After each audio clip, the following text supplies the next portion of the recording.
Hello dear student. आज हम लोग देखते हैं पॉलिटी का भाग नंबर 3, केंद्रीय मंत्रिपरिषद, यूनियन काउंसिल ऑफ मिनिस्टर्स। केंद्र सरकार का प्रमुख कौन होता है? प्रधानमंत्री। प्रधानमंत्री की नियुक्ति किसके द्वारा की जाती है? राष्ट्रपति के द्वारा। भारत का प्रधानमंत्री बनने के लिए न्यूनतम आयु कितने वर्ष होना चाहिए? 25 वर्ष। यदि भारत के प्रधानमंत्री संसद के उच्च सदन के सदस्य हैं तो वे अविश्वास प्रस्ताव की स्थिति में अपने पक्ष में मत नहीं दे सकेंगे। ठीक है। संसदीय शासन व्यवस्था में वास्तविक कार्यपालिका शक्ति किसके अधीन होती है? प्रधानमंत्री के। लोकसभा में अविश्वास प्रस्ताव प्रस्तुत करने के लिए लोकसभा सदस्यों की न्यूनतम संख्या कितनी होनी चाहिए? 50। भारत का प्रधानमंत्री सामान्यतः किस सदन का सदस्य होता है? लोकसभा। राज्यसभा का सदस्य भी प्रधानमंत्री बन सकता है। भारतीय संविधान का अनुच्छेद 75 प्रधानमंत्री एवं अन्य मंत्रियों की नियुक्ति, मंत्रिपरिषद के आकार एवं उत्तरदायित्व का निर्धारण करता है। मंत्रिपरिषद में कुल मंत्रियों की संख्या प्रधानमंत्री सहित लोकसभा के सदस्यों की कुल संख्या में 15% से अधिक नहीं होगी। यह प्रावधान किस संविधान संशोधन के द्वारा किया गया? 91वां संविधान संशोधन 2003। संसद का सदस्य नहीं होने पर कोई व्यक्ति अधिकतम कितने समय तक केंद्रीय मंत्री रह सकता है? 6 माह तक। आगे देखते हैं। केंद्र में मंत्रिपरिषद सामूहिक रूप से किसके प्रति उत्तरदायी होती है? लोकसभा के प्रति। भारत के संविधान के किस अनुच्छेद में यह प्रावधान किया गया कि प्रत्येक राज्य की कार्यपालिका शक्ति इस प्रकार प्रयोग किया जाएगा जिससे संघ की कार्यपालिका शक्ति पर कोई प्रतिकूल प्रभाव ना पड़े? अनुच्छेद 257। लाभ के पद का निर्धारण संसद एवं राज्य विधानमंडल द्वारा किया जाता है। भारतीय राजनीति व्यवस्था में कार्यपालिका किसके अधीन कार्य करती है? विधायिका के। जवाहरलाल नेहरू की कैबिनेट में पहले गृह मंत्री के बाद में रक्षा मंत्री कौन बने? कैलाश नाथ काटजू। स्वतंत्र भारत के प्रथम वित्त मंत्री श्री R.K. षणमुखम चेट्टी थे। भारत के किस प्रधानमंत्री का विदेश में आकस्मिक निधन हुआ? लाल बहादुर शास्त्री का। अपने प्रधानमंत्रित्व काल में कौन सा नेता एक बार भी संसद में उपस्थित नहीं हुआ? चौधरी चरण सिंह। संविधान के किस अनुच्छेद में मंत्रिमंडल शब्द का प्रयोग किया गया? अनुच्छेद 352(3) में। श्वेत पत्र, व्हाइट पेपर, भारत से संबंधित आधिकारिक दस्तावेज है। संघीय मंत्रिमंडल का पुनर्गठन किसके प्रतिवेदन पर आधारित था? गोपालास्वामी अयंगर। मंत्रिपरिषद तथा मंत्रिमंडल में अंतर। मंत्रिपरिषद और मंत्रिमंडल। नंबर 1, कैबिनेट स्तर के मंत्री, राज्य स्तर के मंत्री एवं उप मंत्री, ये मंत्रिपरिषद में। मंत्रिमंडल, इसमें केवल कैबिनेट स्तर के मंत्री ही शामिल होते हैं। ठीक है। मंत्रिपरिषद में यह एक संवैधानिक निकाय है जिसका वर्णन संविधान के अनुच्छेद 74 व 75 में किया गया है। मंत्रिमंडल। नंबर 2, 44वें संविधान संशोधन 1978 द्वारा अनुच्छेद 352 में मंत्रिमंडल शब्द को जोड़ा गया जो संविधान के मूल पाठ में नहीं था। मंत्रिपरिषद। नंबर 3, संवैधानिक रूप से मंत्रिपरिषद को संघ की समस्त कार्यपालिका शक्तियां प्राप्त हैं परंतु मंत्रिमंडल द्वारा इसके कार्यों का निर्धारण किया जाता है। कैबिनेट मंत्रिमंडल में। 3 नंबर, व्यवहारिक रूप में मंत्रिमंडल सदैव मंत्रिपरिषद की शक्तियों का ही प्रयोग करता है और मंत्रियों के कार्यों का निर्धारण करता है। मंत्रिपरिषद। पॉइंट नंबर 4, मंत्रिमंडल द्वारा लिए गए नीतिगत निर्णयों का क्रियान्वयन मंत्रिपरिषद द्वारा किया जाता है। कैबिनेट में 4 नंबर, नीति निर्धारण के क्रियान्वित करने के लिए यह मंत्रिपरिषद को निर्देश देता है तथा निर्णयों के क्रियान्वयन की निगरानी भी करता है। महान्यायवादी तथा नियंत्रक एवं महालेखा परीक्षक, attorney general of comptroller and auditor general. Bharat के 3 विधि अधिकारी। भारत का महान्यायवादी attorney general of India, Bharat का महाधिवक्ता solicitor general of India, Bharat के अपर महाधिवक्ता additional solicitor general of India. Bharat के प्रथम महान्यायवादी कौन था? MC सीतलवाड़। भारत सरकार को कानूनी विषयों पर परामर्श कौन देता है? महान्यायवादी, अटॉर्नी जनरल। भारत का सर्वोच्च विधि अधिकारी कौन होता है? भारत का महान्यायवादी। भारत का महान्यायवादी किसका विधि सलाहकार होता है? भारत सरकार का। राष्ट्रपति द्वारा महान्यायवादी को सौंपे गए कार्य। भारत सरकार से संबंधित मामलों को लेकर उच्चतम न्यायालय में भारत सरकार की ओर से पेश होना। नंबर 2, संविधान के अनुच्छेद 143 के अंतर्गत राष्ट्रपति की ओर से उच्चतम न्यायालय में भारत सरकार का प्रतिनिधित्व करता है। नंबर 3, सरकार से संबंधित किसी मामले में उच्च न्यायालय में सुनवाई का अधिकार। अनुच्छेद 76(4) के अनुसार महान्यायवादी किसके प्रसाद पर्यंत पद धारण करेगा? राष्ट्रपति। भारत के महान्यायवादी को संसद के दोनों सदनों में बोलने, कार्यवाही में सम्मिलित होने, किसी भी संसदीय कमेटी का सदस्य होने का अधिकार है, परंतु वोट देने का अधिकार नहीं है। सॉलिसिटर जनरल कौन होता है? महान्यायवादी का अधीनस्थ। वर्तमान में भारत के महान्यायवादी कौन हैं? आर वेंकटरमणी। महान्यायवादी का पद संविधान के अनुच्छेद 76 के अंतर्गत एक संवैधानिकपद है, जबकि महाधिवक्ता का पद संवैधानिक न होकर मात्र वैधानिक है। आगे देखते हैं। भारत के प्रथम नियंत्रक एवं महालेखा परीक्षक कौन थे? वी नरहरि राव। भारत के वर्तमान नियंत्रक एवं महालेखा परीक्षक के संजय मूर्ति हैं। राज्य सरकार को कानूनी विषयों पर कौन परामर्श देता है? महाधिवक्ता। संसद की लोक सेवा समिति की बैठकों में कौन उपस्थित रहता है? भारत का नियंत्रक एवं महालेखा परीक्षक। भारत के नियंत्रक एवं महालेखा परीक्षक के पद का सृजन किसके द्वारा किया जाता है? संविधान द्वारा। भारत के नियंत्रक एवं महालेखा परीक्षक का कार्यकाल कितना होता है? 6 वर्ष। भारत के नियंत्रक एवं महालेखा परीक्षक किसका मार्गदर्शन होता है? लोक लेखा समिति का। नियंत्रक एवं महालेखा परीक्षक को लोकानिधिक का मुख्य अभिभावक, chief guardian of public purse कहा जाता है। राज्य एवं केंद्र सरकारों के सभी खर्चों की वित्तीय जांच कौन करता है? नियंत्रक एवं महालेखा परीक्षक। नियंत्रक एवं महालेखा परीक्षक की पेंशन व भत्ते किस पर भारित होते हैं? भारत की संचित निधि पर। भारत के नियंत्रक एवं महालेखा परीक्षक से संबंधित संबंधित विषय। अनुच्छेद 148। भारत के नियंत्रक एवं महालेखा परीक्षक की नियुक्ति एवं पदमुक्त। अनुच्छेद 149। नियंत्रक एवं महालेखा परीक्षक के कार्य एवं शक्तियाँ।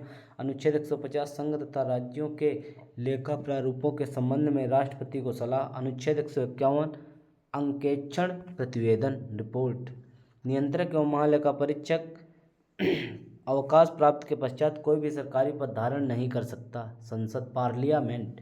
संविधान के किस अनुच्छेद के अंतर्गत धन विधेयक को पारित किया गया है? अनुच्छेद 110। लोकसभा अध्यक्ष अपना त्यागपत्र किसे सौंपता है? लोकसभा उपाध्यक्ष को। संविधान के अनुच्छेद 82 के अनुसार लोकसभा की सीटों का राज्यों के मध्य आवंटन किस वर्ष की जनगणना के आधार पर किया गया? वर्ष 1971 की। भारत में लोकसभा का अध्यक्ष लोकसभा सदस्यों में से ही चयनित किया जाता है। राज्यसभा का एकांतिक शक्ति के अंतर्गत कौन सा अनुच्छेद आता है? अनुच्छेद 249। संविधान की चौथी अनुसूची किस प्रकार के प्रावधान हैं? राज्यसभा में स्थानों के आवंटन से संबंधित। भारतीय संविधान के अंतर्गत संसद के सदस्यों के विशेषाधिकारों तथा उन्मुक्तियों को कौन सा एक प्रावधान निर्धारित करता है? अनुच्छेद 105। लोकसभा और राज्यसभा की गणपूर्ति सदन की कुल सदस्य संख्या के 1/10 संख्या से होती है। राज्यसभा का सदस्य बनने के लिए न्यूनतम आयु कितनी निर्धारित है? 30 वर्ष। संसद के किस सदन का अध्यक्ष उसका सदस्य नहीं होता है? राज्यसभा का। भारत संविधान का कौन सा अनुच्छेद संसद को अंतर्राष्ट्रीय समझौते को लागू करने के लिए विधि निर्माण करने की शक्ति प्रदान करता है? अनुच्छेद 253। भारतीय संसद में राष्ट्रपति और संसद के दोनों सदनों लोकसभा एवं राज्यसभा सम्मिलित होते हैं। लोकसभा में राज्यवार सीटों के आवंटन वर्ष 1971 की जनगणना पर आधारित यह नियंत्रण किस वर्ष तक यथावत रहेगा? वर्ष 2026 तक। लोकसभा के सदस्यों की संख्या 525 से बढ़कर 545 के संविधान संशोधन द्वारा कर दी गई 31वें संविधान संशोधन द्वारा लोकसभा को कार्यकाल पूरा होने से पहले किसके द्वारा भंग किया जा सकता है? प्रधानमंत्री की अनुशंसा पर राष्ट्रपति द्वारा। अब आगे देखते हैं संसद से संबंधित अनुच्छेद। अनुच्छेद 79 संसद का गठन। अनुच्छेद 79 के बाद अनुच्छेद 80 राज्यसभा की संरचना। अनुच्छेद 81 लोकसभा की संरचना। 82 प्रत्येक जनगणना के पश्चात पुनः समायोजन। 83 संसद के सदनों की अवधि। 84 संसद के सदस्यता के लिए अर्हता। अनुच्छेद 85 संसद के सत्र सत्रावसान एवं विघटन। अनुच्छेद 86 राष्ट्रपति का सदनों को संबोधित तथा संदेश देने का अधिकार। अनुच्छेद 87 राष्ट्रपति का विशेष संबोधन मतलब अभिभाषण। अनुच्छेद 88 सदनों के संबंध में मंत्रियों और महान्यायवादी के अधिकार। अनुच्छेद 89 राज्यसभा का सभापति तथा उपसभापति। अनुच्छेद 90 राज्यसभा के उपसभापति के पद की रिक्ति त्यागपत्र तथा पद से हटाया जाना। अनुच्छेद 91 सभापति के कर्तव्यों के निर्वहन अथवा सभापति के रूप में कार्य करने की उपसभापति अथवा अन्य व्यक्ति की शक्ति। अनुच्छेद 52 जब राज्यसभा के सभापति अथवा उपसभापति को पद से हटाने का संकल्प विचाराधीन हो तब उसका पीठासीन न होना। अनुच्छेद 93 लोकसभा का अध्यक्ष तथा उपाध्यक्ष। अनुच्छेद 94 लोकसभा अध्यक्ष तथा उपाध्यक्ष पद की रिक्त त्यागपत्र तथा पद से हटाया जाना। अनुच्छेद 95 लोकसभा उपाध्यक्ष अथवा किसी अन्य व्यक्ति का लोकसभा अध्यक्ष के कर्तव्यों के निर्वहन की शक्ति। अनुच्छेद 96 जब लोकसभा अध्यक्ष अपना उपाध्यक्ष को अथवा उपाध्यक्ष को पद से हटाने का संकल्प विचाराधीन हो तब उसका पीठासीन न होना। अनुच्छेद 97 सभापति व उपसभापति तथा अध्यक्ष व उपाध्यक्ष के वेतन भत्ते। अनुच्छेद 98 संसद का सचिवालय। अनुच्छेद 99 सदस्यों द्वारा शपथ या प्रतिज्ञान। अनुच्छेद 100 दोनों सदनों में मतदान। रिक्तियों के होते हुए भी सदनों की कार्य करने की शक्ति तथा गणपूर्ति। अनुच्छेद 101 स्थानों का रिक्त होना। अनुच्छेद 102 संसद की सदस्यता के लिए निर्भरताएं। अनुच्छेद 103 सदस्यों की अयोग्यता से संबंधित प्रश्न पर निर्णय। अनुच्छेद 104 अनुच्छेद 99 के अंतर्गत शपथ लेना या प्रतिज्ञान करने से पहले अर्हत न होते हुए अथवा निर्हित किए जाने पर भी सदन में बैठने तथा मतदान करने पर दंड। भारत निर्वाचन आयोग संसद तथा विधानमंडल दोनों के चुनाव के लिए उत्तरदायी है। किस राज्य में लोकसभा में अनुसूचित जनजातियों के लिए सर्वाधिक सीटें आरक्षित हैं? मध्य प्रदेश में 6। लोकसभा का कार्यकाल आपातकाल की घोषणा के दौरान एक बार में 1 वर्ष तक के लिए बढ़ाया जा सकता है। लोकसभा में 2 आंग्ल भारतीय सदस्य कौन मनोनीत करता है? भारत का राष्ट्रपति। 104वें संविधान संशोधन अधिनियम 2019 के द्वारा आंग्ल भारतीय समुदाय से संबंधित व्यवस्था को निर्धारित तिथि 25 जनवरी 2020 को आगे नहीं बढ़ाया गया। लोकसभा चुनाव में निर्वाचित होने के लिए किसी व्यक्ति की न्यूनतम आयु कितनी निर्धारित की गई है? 25 वर्ष। लोकसभा व राज्यसभा के सर्वाधिक प्रतिनिधि भारत के किस राज्य में आते हैं? उत्तर प्रदेश से। उत्तर प्रदेश के पश्चात लोकसभा की सर्वाधिक सीटें किस राज्य में हैं? महाराष्ट्र में 48। राज्यसभा एक स्थायी सदन है क्योंकि इसे विघटित समाप्त नहीं किया जा सकता। क्षेत्रफल की दृष्टि से सबसे बड़ा लोकसभा निर्वाचन क्षेत्र कौन सा है? लद्दाख। परिसीमन के पश्चात उत्तर प्रदेश में मतदाताओं की संख्या की दृष्टि से सबसे बड़ा लोकसभा क्षेत्र कौन सा है? उन्नाव, उत्तर प्रदेश। लोकसभा का पहला आम चुनाव किस वर्ष हुआ था? 25 अक्टूबर 1951 से 21 फरवरी 1952 के मध्य। भारत की संचित निधि पर भारित व्यय। राष्ट्रपति के वेतन भत्ते एवं उनसे संबंधित अन्य व्यय। राज्यसभा के सभापति, उपसभापति, लोकसभा के अध्यक्ष और उपाध्यक्ष के वेतन तथा भत्ते। ऐसे ऋण या भार जिनका दायित्व भारत सरकार पर है। उच्चतम न्यायालय के न्यायाधीशों के वेतन, भत्ते एवं पेंशन तथा उच्च न्यायालय के न्यायाधीशों का पेंशन। भारत के नियंत्रक एवं महालेखा परीक्षक का वेतन, भत्ते एवं पेंशन। ऐसे अन्य व्यय जो संविधान अथवा संसद द्वारा निर्मित किसी विधि द्वारा इस संबंध में भारित घोषित किया जाए। आगे देखते हैं, यदि लोकसभा के सभी सदस्य बहुमत से संकल्प पारित कर दें तो लोकसभा अध्यक्ष को उसके कार्यकाल की समाप्ति से पूर्व उसे पद से हटाया जा सकता है। एक वर्ष में लोकसभा के कम से कम कितने सत्र बुलाए जाते हैं? 2। राज्यसभा के सदस्य का कार्यकाल कितने वर्ष का होता है? 6 वर्ष का। आगे देखते हैं, प्रोटेम स्पीकर की नियुक्ति राष्ट्रपति द्वारा की जाती है। उसका कर्तव्य नवनिर्वाचित लोकसभा सदस्यों को शपथ दिलाना है। 18वीं लोकसभा में प्रोटेम स्पीकर भर्तृहरि महताब हैं। लोकसभा अध्यक्ष स्पीकर अपने निर्णय मत का प्रयोग कब करता है? किसी विधेयक प्रस्ताव के पक्ष एवं विपक्ष में बराबर मत होने की स्थिति में। लोकसभा के प्रथम अध्यक्ष कौन थे? जी.वी. मावलंकर।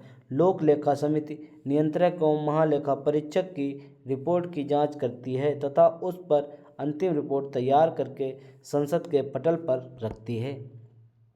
प्रकलन समिति का कार्यकाल कितना होता है? 1 वर्ष। राज्यसभा के सदस्य किसके द्वारा चुने जाते हैं? राज्यों की विधानसभाओं द्वारा। नया संसद भवन। 28 मई 2003 को प्रधानमंत्री नरेंद्र मोदी ने नवनिर्मित संसद भवन का उद्घाटन किया। सेंट्रल विस्टा पुनर्विकास परियोजना के अंतर्गत निर्मित इस त्रिकोणीय आकार के 4 मंजिला संसद भवन का निर्मित क्षेत्र 64,500 वर्ग किलोमीटर है। इसके 3 मुख्य द्वार हैं, ज्ञान द्वार, शक्ति द्वार और कर्म द्वार।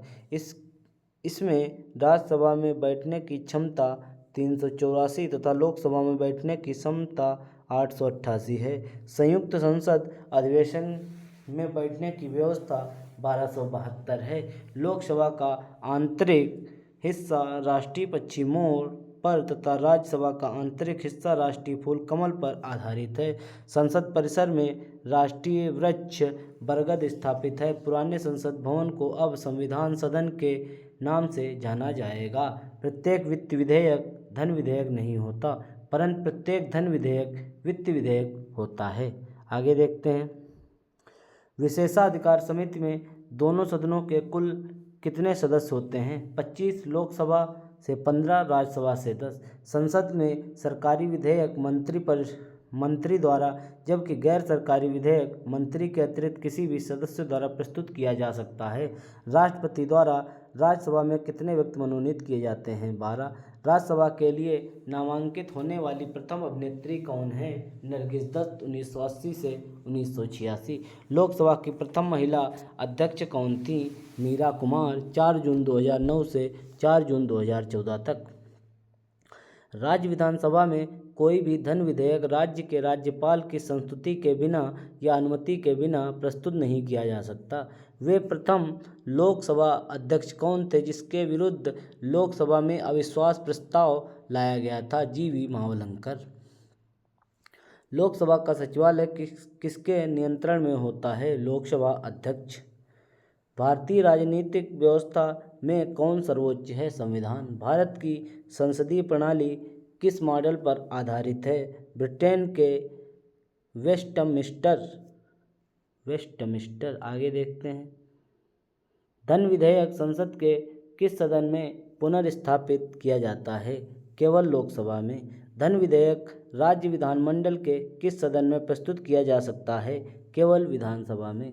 बजट की रूपरेखा किस विभाग के द्वारा तैयार की जाती है? आर्थिक कार्य विभाग। करों और सरकारी कामकाजों के निर्वाह में हुई अन्य प्राप्तियों से संघीय सरकार को प्राप्त होने वाला राजस्व किस निधि में जमा होता है? भारत की संचित निधि में। आर्थिक सर्वेक्षण प्रतिवर्ष संसद में कब प्रस्तुत किया जाता है? आगामी वर्ष के बजट के प्रस्तुतिकरण से पूर्व। कोई विधेयक धन विधेयक है अथवा नहीं, इसका निर्णय कौन करता है? लोकसभा अध्यक्ष। भारत की संचित निधि से धन निकालने के लिए संसद का अनुमोदित अनिवार्य है। लेखानुदान संघ सरकार को किस प्रकार की अनुमति प्रदान करता है? निश्चित अवधि के लिए भारत की संचित निधि से धन निकालने की। साधारण विधेयक एवं धन विधेयक में तुलना। साधारण विधेयक और धन विधेयक। साधारण विधेयक इसे लोकसभा या राज्यसभा में कहीं भी प्रस्तुत किया जा सकता है। धन विधेयक इसे केवल लोकसभा में प्रस्तुत किया जा सकता है। साधारण इसे मंत्री अथवा गैर सरकारी सदस्यों दोनों द्वारा प्रस्तुत किया जा सकता है। धन विधेयक इसे केवल सरकार के किसी मंत्री द्वारा प्रस्तुत किया जा सकता है।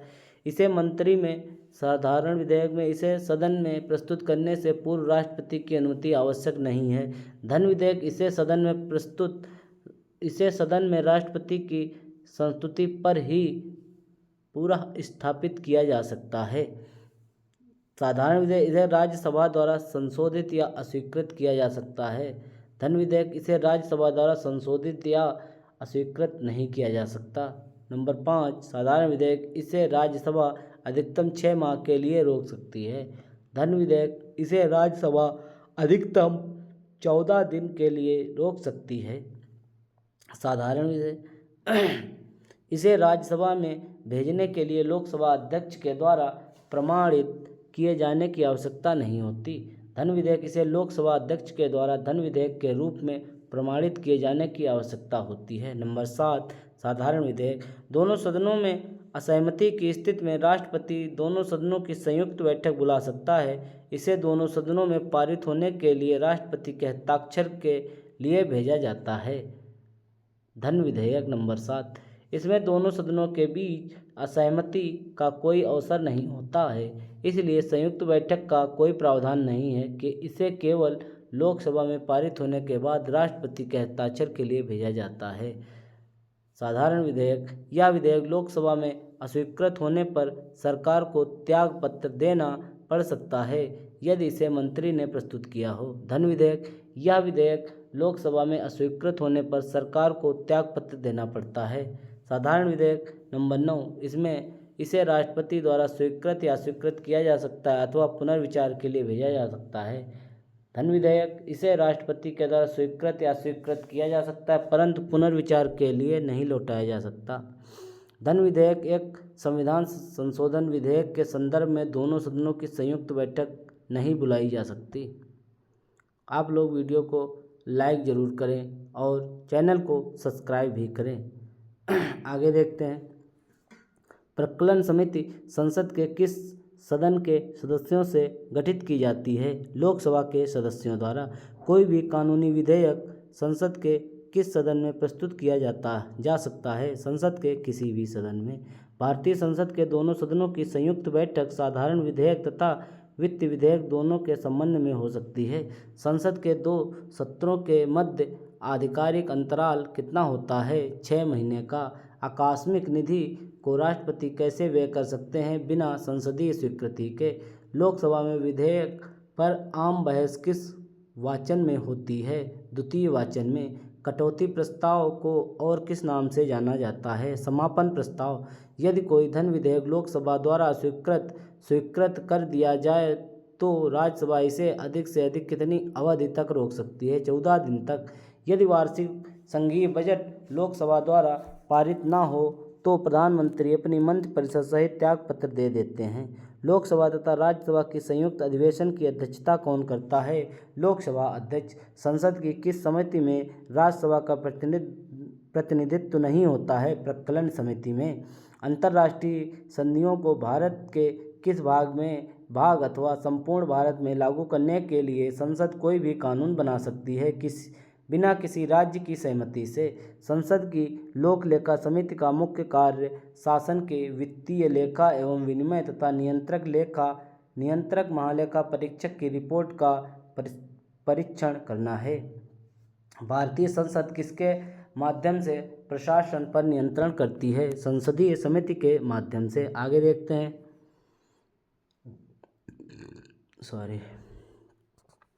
वर्तमान में राज्यसभा में 245 सदस्य हैं जिनमें से 225 सदस्य राज्यों से एवं 8 सदस्य संघ राज्य क्षेत्रों से चुनकर आते हैं और 12 सदस्य राष्ट्रपति द्वारा मनोनीत किए जाते हैं। सरकार द्वारा लोकसभा में अपना बहुमत सिद्ध करने के लिए कौन सा प्रस्ताव रखा जाता है? विश्वास प्रस्ताव। भारतीय संसद के दोनों सदनों की प्रथम संयुक्त बैठक किस विधेयक पर हुई थी? दहेज उन्मूलन विधेयक पर वर्ष 1961 में। लोक लेखा समिति अपनी रिपोर्ट किसे प्रस्तुत करती है? लोकसभा अध्यक्ष को। संसद में लोक लेखा समिति के अध्यक्ष की नियुक्ति किसके द्वारा की जाती है? लोकसभा अध्यक्ष के द्वारा। संसद या विधानसभा के किसी भी सदस्य की सदस्यता तब तक समाप्त समझी जाती है जब वह सदन को सूचित किए बिना लगातार 60 दिन तक अनुपस्थित रहता है। संसद राज्य सूची के किस विषय पर कानून बना सकती है? यदि राज्यसभा ऐसा संकल्प पारित करती है। किसी मंत्री के विरुद्ध विशेषाधिकार प्रस्ताव कब लाया जा सकता है? जब वह मंत्री किसी मामले के तथ्यों को रोकता है या तथ्यों को गलत वर्णन देता है। संसद द्वारा वर्ष 1989 में निर्मित कानून के अनुसार एक नागरिक के वयस्क होने की आयु कितनी है? 18 वर्ष। लोकसभा में शून्यकाल की अवधि अधिक से अधिक कितनी हो सकती है? 1 घंटा। संसद के स्थगन प्रस्ताव लाने का उद्देश्य सार्वजनिक महत्व के अति आवश्यक मुद्दों पर बहस करना है। भारतीय संसद की संप्रभुता किसके द्वारा प्रतिबंधित है? न्यायिक समीक्षा से। संसदीय व्यवस्था में शून्यकाल किस देश की देन है? भारत की। संसद की कार्यवाही का प्रथम घंटा क्या कहलाता है? प्रश्नकाल। अब देखते हैं सर्वोच्च न्यायालय, सुप्रीम कोर्ट। कुछ महत्वपूर्ण प्रश्न। आप लोग चैनल को सब्सक्राइब जरूर करें। उच्चतम न्यायालय के अधिकार क्षेत्र को बढ़ाने का अधिकार किसके पास है? संसद के। भारत के सर्वोच्च न्यायालय की स्थापना कब हुई थी? 26 जनवरी 1950 को। भारत के सर्वोच्च न्यायालय के कार्यवाहक मुख्य न्यायाधीश की नियुक्ति कौन करता है? राष्ट्रपति। सर्वोच्च न्यायालय में मुख्य न्यायाधीश सहित कुल कितने न्यायाधीश हो सकते हैं? 34। दूरसंचार विभाग निपटान एवं अपील अधिकरण के निर्णयों को केवल सुप्रीम कोर्ट में चुनौती दी जा सकती है। उच्चतम न्यायालय के न्यायाधीशों के वेतन का निर्धारण किसके द्वारा किया जाता है? संसद के द्वारा। सर्वोच्च न्यायालय के न्यायाधीशों की नियुक्ति किसके द्वारा की जाती है? राष्ट्रपति के द्वारा। उच्चतम न्यायालय के न्यायाधीशों की संख्या में वृद्धि करने की शक्ति किससे प्राप्त है? संसद को। उच्चतम न्यायालय के न्यायाधीश किस प्रक्रिया के द्वारा हटाए जा सकते हैं? राष्ट्रपति के द्वारा संसद की अनुशंसा पर। सेवानिवृत्ति के पश्चात सर्वोच्च न्यायालय के न्यायाधीश किसी भी न्यायालय में वकालत नहीं कर सकते। सामान्यतः उच्चतम न्यायालय सभी मामलों की सुनवाई नई दिल्ली में करता है, परंतु किसके अनुमोदन से वह किसी अन्य स्थान पर भी सुनवाई कर सकता है? राष्ट्रपति के अनुमोदन पर। सर्वोच्च न्यायालय के न्यायाधीशों की सेवानिवृत्ति की आयु कितनी है? 65 वर्ष। भारतीय संविधान का कौन सा अनुच्छेद संवैधानिक विवाद में सर्वोच्च न्यायालय के अपीलीय क्षेत्राधिकार से संबंधित है? अनुच्छेद 134। अनुच्छेद 134 फर्स्ट। उच्चतम न्यायालय में संविधान के निर्वाचन से संबंधित मामले की सुनवाई करने के लिए न्यायाधीशों की संख्या कम से कम कितनी होनी चाहिए? 5। आगे देखते हैं अनुच्छेद। सर्वोच्च न्यायालय के संबंधी महत्वपूर्ण अनुच्छेद। संविधान के भाग 5 में अनुच्छेद 124 से 47 तक सर्वोच्च न्यायालय से संबंधित प्रावधान किए गए हैं। अनुच्छेद 124 में सर्वोच्च न्यायालय की स्थापना एवं गठन संबंधी प्रावधान। अनुच्छेद 126 के अंतर्गत कार्यकारी मुख्य न्यायाधीश की नियुक्ति की जाती है। अनुच्छेद 127 के अंतर्गत तदर्थ न्यायाधीशों की नियुक्ति की जाती है। अनुच्छेद 128 के अंतर्गत सेवानिवृत्त न्यायाधीशों को भी सर्वोच्च न्यायालय की बैठक में उपस्थित होने के लिए बुलाया जा सकता है। अनुच्छेद 129 उच्चतम न्यायालय को अभिलेख न्यायालय घोषित करता है। अनुच्छेद 130 उच्चतम न्यायालय का स्थान निर्धारित करने की मुख्य न्यायाधीश की शक्ति। अनुच्छेद 131 में उच्चतम न्यायालय की आकस्मिक या मूल आधिकारिकता का विवरण। अनुच्छेद 136 में अपील के लिए उच्चतम न्यायालय की विशेष अनुमति का प्रावधान। अनुच्छेद 137 में उच्चतम न्यायालय की अपने निर्णयों के पुनर्विचार की शक्ति के विषय में उल्लेख। अनुच्छेद 141 के अनुसार उच्चतम न्यायालय द्वारा घोषित विधि सभी न्यायालयों पर बाध्यकारी होती है। अनुच्छेद 143 में राष्ट्रपति की उच्चतम न्यायालय से परामर्श करने की शक्ति का वर्णन। अनुच्छेद 145 के अंतर्गत उच्चतम न्यायालय को राष्ट्रपति के अनुमोदन से न्यायालय की कार्य पद्धति एवं प्रक्रिया को विनियमित करने के लिए नियम बनाने की शक्ति दी गई। अनुच्छेद 146 के अंतर्गत उच्चतम न्यायालय के आधिकारिक एवं सेवकों की नियुक्ति संबंधी प्रावधान किए गए हैं। सुप्रीम कोर्ट के न्यायाधीशों के वेतन भत्ते एवं पेंशन भारत की संचित निधि पर भारित होते हैं। केंद्र और राज्यों के मध्य होने वाले विवादों का निर्णय करने की भारत की उच्चतम न्यायालय की शक्ति आती है। इसकी मूल आधिकारिकता के अंतर्गत उच्चतम न्यायालय ने संविधान के मूल ढांचे का सिद्धांत किस वाद में प्रतिपादित किया था? केशवानंद भारती बनाम केरल राज्य 1973। केवल सर्वोच्च न्यायालय के तदर्थ न्यायाधीशों की नियुक्ति का प्रावधान है। संविधान का कौन सा अनुच्छेद उच्चतम न्यायालय को उसके द्वारा दिए गए निर्णय अथवा आदेश का पुनर्विलोकन हेतु अधिकृत करता है? अनुच्छेद 137। भारत में संविधान की मूल संरचना मतलब बुनियादी ढांचा के सिद्धांत का स्रोत है न्यायिक समीक्षा। संविधान की व्याख्या करने का अंतिम अधिकार किसे है? सर्वोच्च न्यायालय को। उच्च न्यायालय और उच्चतम न्यायालय की आधिकारिकता के अंतर्गत कौन से मामले आते हैं? मूल अधिकारों का प्रावधान। आगे देखते हैं, भारतीय संविधान का संरक्षक कौन है? सर्वोच्च न्यायालय। न्यायाधीशों को प्राप्त उन्मुक्तियां। अनुच्छेद 121 उच्चतम न्यायालय तथा उच्च न्यायालयों के न्यायाधीशों के आचरण से संबंध में संसद में चर्चा पर प्रतिबंध लगाया है। इसके अनुसार उच्चतम न्यायालय तथा उच्च न्यायालय के किसी न्यायाधीश द्वारा अपने कर्तव्य के निर्वहन में किए गए किसी आचरण के विषय में संसद में कोई चर्चा नहीं होगी, किंतु जब ऐसे न्यायाधीशों को हटाने के प्रस्ताव पर संसद में विचार चल रहा हो तब उसे संबंध आचरण पर संसद में चर्चा की जा सकती है। न्यायालय की अवमानना। भारतीय संविधान के अनुच्छेद 129 में सर्वोच्च न्यायालय तथा अनुच्छेद 215 में उच्च न्यायालयों की अवमानना के संबंध में शक्तियों का प्रावधान किया गया। न्यायाधीशों पर प्रतिबंध। कोई व्यक्ति जो उच्चतम न्यायालय का न्यायाधीश रह चुका है, भारत में किसी न्यायालय या प्राधिकारी के समक्ष वकालत या कार्य नहीं कर सकता। अनुच्छेद 124 का 7। आगे देखते हैं, भारत के प्रथम दलित मुख्य न्यायाधीश कौन थे? न्यायमूर्ति के.जी. बालकृष्णन। संविधान की व्याख्या से संबंधित सभी विवाद सर्वोच्च न्यायालय के समक्ष किस आधिकारिकता के अंतर्गत आते हैं? प्रारंभिक क्षेत्राधिकार के अंतर्गत। कानूनी मामले पर उच्चतम न्यायालय से किसे परामर्श लेने का अधिकार है? राष्ट्रपति को। अनुच्छेद 143। मूल अधिकार व्यक्ति को जैसा उसे सबसे अच्छा लगे उस तरह अपनी जिंदगी की रूपरेखा तैयार करने के लिए सक्षम बनाते हैं। यह धारणा गोलकनाथ बनाम स्टेट ऑफ पंजाब में उच्चतम न्यायालय ने व्यक्त की थी। भारतीय संविधान के किस अनुच्छेद के अंतर्गत सर्वोच्च न्यायालय भारतीय नागरिकों के मौलिक अधिकारों की सुरक्षा करता है? अनुच्छेद 32। सर्वोच्च न्यायालय के अपीली क्षेत्राधिकार 4 भागों में बांटा जा सकता है। संवैधानिक विषयों से जुड़ी अपीलें अनुच्छेद 132। नंबर 2, सिविल विषयों से जुड़ी अपीलें अनुच्छेद 133। आपराधिक विषयों से जुड़ी अपीलें अनुच्छेद 134। विशेष अनुमति की जाने वाली अपीलें अनुच्छेद 137। सर्वोच्च न्यायालय के न्यायाधीश की नियुक्त होने के लिए किसी व्यक्ति को कम से कम कितने वर्ष तक उच्च न्यायालय में वकालत करनी चाहिए? 10 वर्ष। न्यायिक पुनरावलोकन का अर्थ यह है कि सर्वोच्च न्यायालय राज्य के ऐसे कानून जो संविधान के विपरीत हों उसे असंवैधानिक घोषित कर सकता है। भारत के न्यायालय में से किसे अभिलेख न्यायालय माना जाता है? उच्च न्यायालय एवं उच्चतम न्यायालय को। लोकहितवाद PIL की संकल्पना का उद्गम किस देश से हुआ है? संयुक्त राज्य अमेरिका। भारत का सर्वोच्च न्यायालय एक अभिलेख न्यायालय है। इसके सभी निर्णयों का साक्ष्यात्मक मूल्य होता है और इस पर किसी भी न्यायालय में प्रश्न नहीं लगाया जा सकता। अब देखते हैं राज्यपाल, गवर्नर।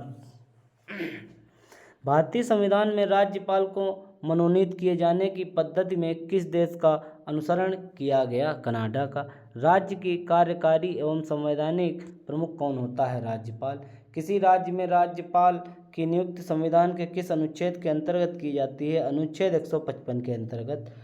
विधान परिषद में राज्यपाल द्वारा कितने सदस्य को मनोनीत किया जाता है? कुल सदस्यों का 1/6 भाग। यदि राज्यपाल संसद अथवा विधानसभा का सदस्य है तो जिस तिथि को वह राज्यपाल का पद धारण करेगा उसी तिथि से उसका संसद अथवा राज्य विधानसभा का पद रिक्त मान लिया जाएगा। झारखंड, छत्तीसगढ़, मध्य प्रदेश तथा उड़ीसा में एक जनजातीय कल्याण मंत्री की नियुक्ति कौन करता है? राज्यपाल। राज्य विधानसभा के सत्रावसान का आदेश किसके द्वारा दिया जाता है? राज्यपाल द्वारा। राज्यपाल किसकी सलाह कर जिला न्यायाधीशों की नियुक्ति, स्थानांतरण और प्रोन्नति कर सकता है? उच्च न्यायालय। राज्यपाल के वेतन और भत्ते किस निधि से हटाए जाते हैं? राज्य की संचित निधि से। भारत के संविधान में राज्य के राज्यपाल के विरुद्ध अभियोग चलाने का प्रावधान नहीं है। राज्यपाल किस अनुच्छेद के अंतर्गत राष्ट्रपति के विचार के लिए किसी विधेयक को आरक्षित रख सकता है? अनुच्छेद 200। वर्तमान में राज्यपाल का मासिक वेतन कितना है? 3,50,000। राज्यपाल किसके प्रति उत्तरदायी होता है? राष्ट्रपति के। 7वें संविधान संशोधन अधिनियम 1956 के अनुसार एक व्यक्ति को 2 या से अधिक राज्यों का राज्यपाल नियुक्त किया जा सकता है, पुनर्नियुक्त भी किया जा सकता है। एक राज्यपाल को 2 राज्य से उत्तर प्रदेश और मध्य प्रदेश के इस समय आनंदीबेन पटेल है। ठीक है। राज्यपाल द्वारा की जाने वाली नियुक्तियां। नंबर 1, राज्य के महाधिवक्ता एडवोकेट जनरल की नियुक्ति, राज्य लोक सेवा आयोग के अध्यक्ष एवं सदस्यों की नियुक्ति, राज्य निर्वाचन आयोग के अध्यक्ष एवं अन्य सदस्यों की नियुक्ति, विश्वविद्यालय के उप कुलपतियों की नियुक्ति। नंबर 5, राज्य वित्त आयोग का गठन। राज्यपाल उच्च न्यायालय के न्यायाधीशों की नियुक्ति के विषय में राष्ट्रपति को परामर्श देता है। राज्यपाल को राज्य लोक सेवा आयोग के सदस्य को निलंबित करने का अधिकार भी प्राप्त है। जम्मू एवं कश्मीर के उपराज्यपाल की नियुक्ति कौन करता है? भारत का राष्ट्रपति। भारत के राज्यपाल बनने वाली पहली महिला कौन थी? सरोजिनी नायडू।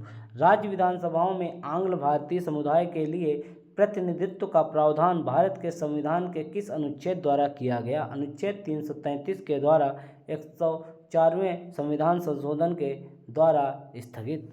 राज्यपाल से संबंधित प्रमुख अनुच्छेद और प्रावधान। अनुच्छेद 153 राज्यों के राज्यपाल। अनुच्छेद 154 राज्य की कार्यपालिका शक्ति का राज्यपाल में निहित होना। अनुच्छेद 160 आकस्मिक परिस्थितियों में राज्यपाल के कार्य। अनुच्छेद 161 क्षमादान तथा कुछ मामलों में दंडादेश के निलंबन, परिहार या लघुकरण की राज्यपाल की शक्ति। अनुच्छेद 163 मंत्रिपरिषद द्वारा राज्यपाल को सलाह एवं सहयोग देना। आर्टिकल 200 राज्य विधानसभा द्वारा पारित विधेयकों पर राज्यपाल की अनुमति, राष्ट्रपति के विचारार्थ आरक्षित करना। अनुच्छेद 201 विचार के लिए आरक्षित विधेयक पर राष्ट्रपति की कार्रवाई। अनुच्छेद 213 राज्यपाल की अध्यादेश जारी करने की शक्ति। आर्टिकल 233 राज्यपाल द्वारा जिला न्यायाधीशों की नियुक्ति। आगे देखते हैं। राज्य विधानमंडल। भारत में राज्य विधानमंडलों का उच्च सदन कौन सा है? विधान परिषद। राज्य की वित्तीय लेखा पर कौन नियंत्रण रखता है? नियंत्रक एवं महालेखा परीक्षक कैग। राज्य के उच्च सदन विधान परिषद की स्थापना या समाप्ति संबंधित राज्य की विधानसभा द्वारा पूर्ण बहुमत से पारित प्रस्ताव और संसद द्वारा साधारण बहुमत से पारित प्रस्ताव के द्वारा की जाती है। विधान परिषद किसी साधारण विधेयक को अधिकतम कितने समय तक रोक सकती है? 4 माह तक। राज्य मंत्रिपरिषद से संबंधित महत्वपूर्ण अनुच्छेद विषय वस्तु। अनुच्छेद 163 राज्यपाल को सलाह या सहायता के लिए मंत्रिपरिषद के गठन का प्रावधान। आर्टिकल 164 राज्य के मंत्रिमंडल का सामूहिक उत्तरदायित्व विधानसभा के प्रति। अनुच्छेद 166 राज्य सरकार के कार्य का संचालन। अनुच्छेद 167 राज्यपाल को सूचना प्रदान करने का मुख्यमंत्री का कर्तव्य। भारतीय संविधान के किस अनुच्छेद के अंतर्गत विधानसभा को विधान परिषद का सृजन एवं उसे समाप्त करने का अधिकार प्राप्त है? अनुच्छेद 169 राज्य की विधानसभाओं में सदस्यों की संख्या किस अनुच्छेद में निर्धारित की गई? अनुच्छेद 170 राज्य विधानसभा के निर्वाचन का संचालन कौन करता है? भारत का निर्वाचन आयोग। राज्य विधान परिषद को भंग नहीं किया जा सकता परंतु इसे समाप्त किया जा सकता है। भारत के किस राज्य में समान नागरिक संहिता लागू है? गोवा। राज्य का विधानसभा अध्यक्ष अपना त्यागपत्र किसे सौंपता है? उपाध्यक्ष को। आगे देखते हैं। विधानसभा के सदस्य की नर्हताओं से संबंधित प्रश्न पर अंतिम निर्णय किसके द्वारा लिया जाता है? राज्यपाल के द्वारा। विधानसभा का सदस्य निर्वाचित होने के लिए न्यूनतम आयु क्या है? 25 वर्ष। विधानसभा के विघटन के पश्चात उसका अध्यक्ष अधिकतम 6 माह समय तक अपने पद पर बना रह सकता है। राज्य सरकार के मंत्रियों के वेतन एवं भत्तों का निर्धारण किसके द्वारा किया जाता है? राज्य विधानसभा द्वारा। वर्ष 1956 में कितने पुनर्गठित राज्यों में द्विसदनीय मंत्रिमंडल थे? 5। प्रथम महिला मुख्यमंत्री भारत के किस राज्य में बनी थी? उत्तर प्रदेश। भारत के किसी राज्य उत्तर प्रदेश की पहली महिला मुख्यमंत्री सुचेता कृपलानी 1963 से 1967 ईस्वी तक रहीं। विधानसभा के सदस्यों की संख्या: आंध्र प्रदेश 175, असम 126, छत्तीसगढ़ 90, गुजरात 182, हिमाचल प्रदेश 68, कर्नाटक 224, मध्य प्रदेश 230, मणिपुर 60, मिजोरम 40, उड़ीसा 147, राजस्थान 200, तमिलनाडु 233, तमिलनाडु 234, त्रिपुरा 60, उत्तराखंड 70 और अरुणाचल प्रदेश 60, बिहार में 243, गोवा में 40, हरियाणा 90, झारखंड में 81, केरल में 140, महाराष्ट्र में 288, मेघालय में 60, नागालैंड में 60, पंजाब में 117, सिक्किम में 32, तेलंगाना में 119, तेलंगाना में 119, उत्तर प्रदेश में 403 और पश्चिम बंगाल में 294। उच्च न्यायालय हाई कोर्ट। अंडमान एवं निकोबार द्वीप समूह किस उच्च न्यायालय के क्षेत्राधिकार के अंतर्गत आते हैं? कलकत्ता उच्च न्यायालय। उच्च न्यायालय के न्यायाधीशों की वेतन और भत्ते किस निधि से दिए जाते हैं? राज्य की संचित निधि से। उच्चतम न्यायालय के निर्णय से पूर्व किस उच्च न्यायालय ने यह निर्णय दिया कि एक ही बार में 3 बार तलाक कहने से तलाक होना गैर कानूनी है? इलाहाबाद उच्च न्यायालय। न्यायाधीशों को हटाने की प्रक्रिया में 3 सदस्यीय समिति। भारत के मुख्य न्यायाधीश या उच्चतम न्यायालय का कोई अन्य वरिष्ठ न्यायाधीश। उच्च न्यायालय के मुख्य न्यायाधीश। एक प्रख्यात विधिवेत्ता। एक उच्च न्यायालय का न्यायाधीश अपना त्यागपत्र किसे संबोधित करता है? राष्ट्रपति को। उच्च न्यायालय के न्यायाधीश की सेवानिवृत्ति की आयु क्या है? 62 वर्ष। जब सर्वोच्च न्यायालय किसी व्यक्ति अथवा संस्था को उसे दायित्व के निर्वहन हेतु रिट जारी करता है तो उस लेख को क्या कहते हैं? परमादेश। सॉरी। भारत में उच्च न्यायालयों की कुल संख्या कितनी है? 25। संपत्ति के अधिकार वर्तमान में वैधानिक अधिकार हैं जिसकी रक्षा के लिए उच्च न्यायालय रिट जारी कर सकता है। राज्य के उच्च न्यायालय का मुख्य क्षेत्राधिकार के अंतर्गत कौन सा अधिकार नहीं आता है? परामर्श संबंधी क्षेत्राधिकार। अधीनस्थ न्यायालयों की कार्य पद्धति का परीक्षण कौन सी याचिका बनाती है? उत्प्रेरण। मूल अधिकारों का संरक्षण उच्च न्यायालय और उच्चतम न्यायालय दोनों की आधिकारिकता में आता है। भारत के संविधान के अनुसार जिला न्यायाधीश के अंतर्गत कौन सम्मिलित नहीं होता है? अधिकरण न्यायाधीश। निवारक निरोध के अंतर्गत एक व्यक्ति को बिना मुकदमा चलाए कितने समय तक बंदी बनाकर रखा जा सकता है? 3 माह तक। विषय वस्तु। अनुच्छेद। उच्च न्यायालय से संबंधित अनुच्छेद। अनुच्छेद 214 राज्यों के लिए उच्च न्यायालय की व्यवस्था। 215 राज्य उच्च न्यायालय अभिलेख की न्यायालय के रूप में। 216 आर्टिकल उच्च न्यायालय का गठन। 217 अनुच्छेद उच्च न्यायालय के न्यायाधीश पद के लिए नियुक्तता अर्हताएँ। अनुच्छेद 218 उच्च न्यायालय में उच्चतम न्यायालय से संबंधित कुछ प्रावधान को लागू होना। अनुच्छेद 219 उच्च न्यायालय के न्यायाधीशों की शपथ ग्रहण। अनुच्छेद 220 स्थायी न्यायाधीश बहाल होने के बाद प्रैक्टिस पर प्रतिबंध। अनुच्छेद 221 न्यायाधीशों का वेतन भत्ते इत्यादि। अनुच्छेद 222 किसी न्यायाधीश का एक उच्च न्यायालय से दूसरे उच्च न्यायालय में स्थानांतरण। अनुच्छेद 223 कार्यवाहक मुख्य न्यायाधीश की नियुक्ति। अनुच्छेद 224 अतिरिक्त एवं कार्यवाहक न्यायाधीश की नियुक्ति। अनुच्छेद 224A उच्च न्यायालयों में सेवानिवृत्त न्यायाधीशों की नियुक्ति। अनुच्छेद 225 उच्च न्यायालय का क्षेत्राधिकार। अनुच्छेद 226 कुछ रिट याचिकाएं जारी करने की उच्च न्यायालयों की शक्ति।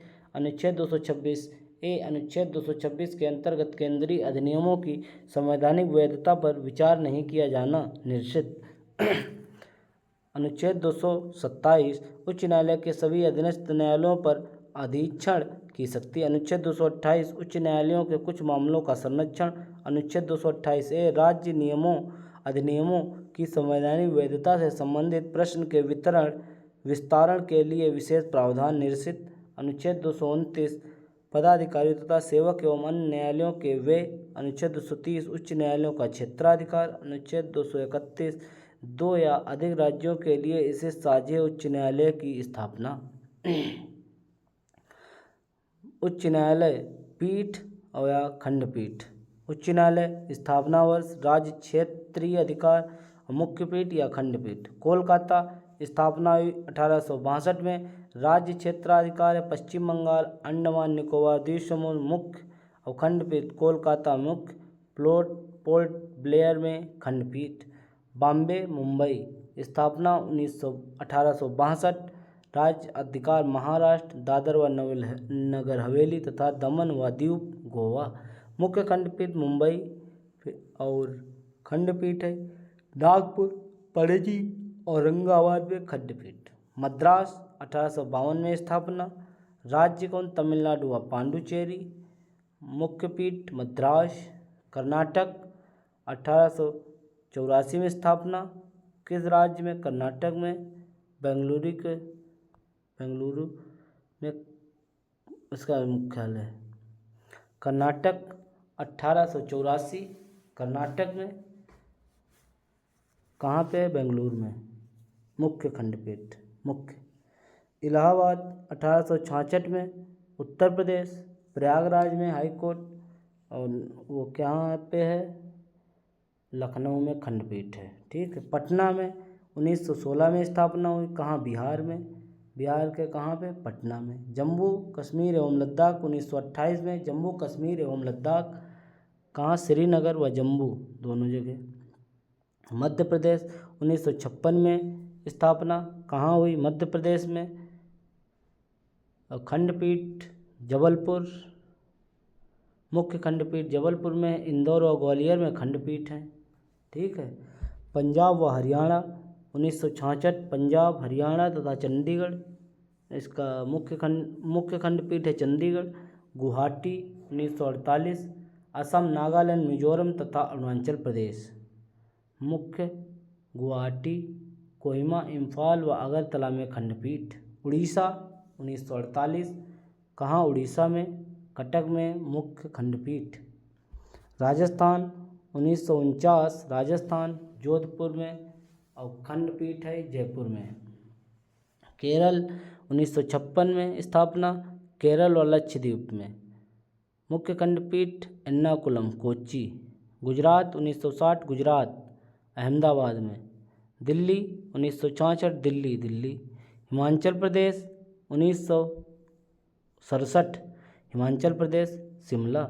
सिक्किम 1975 सिक्किम, गंगटोक। छत्तीसगढ़ 2000 छत्तीसगढ़, बिलासपुर मुख्य खंडपीठ। उत्तराखंड 2000 उत्तराखंड, नैनीताल मुख्य खंडपीठ। झारखंड 2000 झारखंड, रांची मुख्य खंडपीठ। मेघालय 2013 मेघालय, शिलांग मुख्य खंडपीठ। मेघालय 2013 मेघालय, शिलांग। मणिपुर 2013 मणिपुर, इम्फाल। त्रिपुरा 2013 त्रिपुरा, अगरतला। तेलंगाना 2019 स्थापना तेलंगाना, हैदराबाद। आंध्र प्रदेश 219 आंध्र प्रदेश, अमरावती में मुख्यालय वो हाई कोर्ट है। 7 केंद्र शासित प्रदेश विभिन्न राज्यों के उच्च न्यायालयों के अंतर्गत आते हैं। विशेष 6 उच्च न्यायालय इलाहाबाद, बॉम्बे, गुवाहाटी, मध्य प्रदेश, मद्रास व राजस्थान की स्थायी खंडपीठ हैं। केवल कर्नाटक व उच्च न्यायालय मुख्य पीठ बेंगलुरु की 2 सर्किल खंडपीठ हैं। आगे देखते हैं। इलाहाबाद उच्च न्यायालय का गठन कब हुआ? वर्ष 1866 में। इलाहाबाद उच्च न्यायालय का गठन कब हुआ? 1866 में। न्यायालय में कार्यवाही लंबित होने की दशा में लागू की जाती है प्रतिषेध। आगे देखते हैं, उच्च न्यायालय की अधीक्षण शक्ति में सैन्य न्यायालय शामिल नहीं है। नागरिकों के मूल अधिकारों से जुड़े मामले उच्च न्यायालय की किस आधिकारिकता के अंतर्गत आते हैं? मुख्य आधिकारिकता के। उच्च न्यायालय की प्रथम महिला न्यायाधीश अन्ना चन्नी थी तथा प्रथम महिला मुख्य न्यायाधीश लीला सेठ थी। ये भाग यहीं पे पूरा होता है। आगे का भाग कल मिलेगा। आप लोग चैनल को सब्सक्राइब ज़रूर करें, वीडियो को लाइक भी करें और शेयर भी करें और अच्छे से नोट्स तैयार करते रहें। Thank you.